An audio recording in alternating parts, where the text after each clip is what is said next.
കാട്ടകമ്പൽ മേഖലയിൽ നൂറുകണക്കിന് കുടുംബങ്ങളും നിരവധി വാഹനയാത്രക്കാരും വഴിയാത്രക്കാരും ദീർഘനാളായി അനുഭവിച്ചുകൊണ്ടിരിക്കുന്ന രൂക്ഷമായ പൊടിശല്യത്തിന് ഉടൻ പരിഹാരം കാണണമെന്നാവശ്യപ്പെട്ട് കുന്നംകുളം വാട്ടർ അതോറിറ്റി അസിസ്റ്റന്റ് എഞ്ചിനീയറെ കോൺഗ്രസ് നേതൃത്വത്തിൽ ഉപരോധിച്ചു. കാട്ടകമ്പൽ മണ്ഡലം കോൺഗ്രസ് കമ്മിറ്റിയുടെ നേതൃത്വത്തിലാണ് Kunnamkulam water authority assistant engineer N സംഗീതയെ ഉപരോധിച്ചത്. ചിറക്കലിൽ നിന്നും കാട്ടകമ്പലിലേക്ക് പോകുന്ന സുപ്രധാന റോഡ് മാസങ്ങൾക്ക് മുമ്പ് റോഡ് പണിക്ക് വേണ്ടി പൊളിച്ചിട്ടിരുന്നു. ഇടയ്ക്ക് വെച്ച് പണി നിർത്തി കരാറുകാരൻ മടങ്ങി. ഇതുമൂലം റോഡരികിൽ കൂട്ടിയിട്ടിരുന്ന മണ്ണിലും റോഡിൽ നിന്നുമുയരുന്ന പൊടിശല്യത്തിലും പെട്ട് ജനങ്ങൾ കഷ്ടത്തിലായി.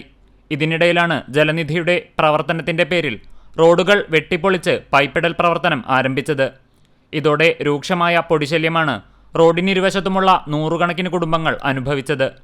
ഈ വിഷയത്തിൽ പ്രതിഷേധവുമായിട്ടായിരുന്നു കോൺഗ്രസിന്റെ ഉപരോധ സമരം. ശനിയാഴ്ച ഉച്ചയ്ക്ക് 2 മണിയോടെയാണ് കുന്നംകുളം നിയോജകമണ്ഡലം സംഘടനാ ചുമതല വഹിക്കുന്ന കോൺഗ്രസ് നേതാവ് കെ ജയശങ്കർ, കാട്ടകമ്പൽ മണ്ഡലം Congress committee president M Ali, ഗ്രാമപഞ്ചായത്ത് പ്രതിപക്ഷ നേതാവ് MS മണികണ്ഠൻ എന്നിവരുടെ നേതൃത്വത്തിൽ പ്രതിഷേധം നടത്തിയത്. പ്രദേശത്തെ ജനങ്ങളും വഴിയാത്രികരും അനുഭവിക്കുന്ന രൂക്ഷമായ പ്രശ്നം അസിസ്റ്റന്റ് എഞ്ചിനീയറെ നേതാക്കൾ ധരിപ്പിച്ചു. ഈ പ്രശ്നം മനസ്സിലാക്കിക്കൊണ്ട് തന്നെ ഒരാഴ്ചയ്ക്കുള്ളിൽ പണികളെല്ലാം പൂർത്തീകരിച്ച് ജലനിധിക്കായി പൊളിച്ച റോഡുകൾ വാട്ടർ അതോറിറ്റിയുടെ ഭാഗത്തുനിന്ന് ടാർ ചെയ്ത് പൂർവ്വസ്ഥിതിയിലാക്കി തരാമെന്ന് അസിസ്റ്റന്റ് എഞ്ചിനീയർ ഉപരോധ സമരത്തിന് നേതൃത്വം കൊടുത്ത പാർട്ടി നേതാക്കൾക്ക് ഉറപ്പ് നൽകി.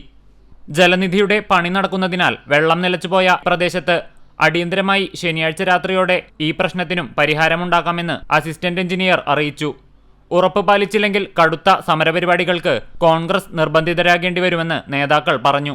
ഉപരോധ സമരത്തിൽ ബ്ലോക്ക് കോൺഗ്രസ് ഭാരവാഹികളായ NM Rafeeq, NK Abdul Majeed, VV Samson, പ്രവാസി കോൺഗ്രസ് ഭാരവാഹിയും പഴഞ്ഞി സർവീസ് സഹകരണ ബാങ്ക് വൈസ് പ്രസിഡന്റുമാരായ VK മുഹമ്മദ്, കോൺഗ്രസ് ഭാരവാഹികളായ KK Ravi, KK Iqbal, Muhammad Ali Chirayankad, Subru Ainoor, PK Charlie എന്നിവരും സംബന്ധിച്ചു. CCTV news Kunnamkulam.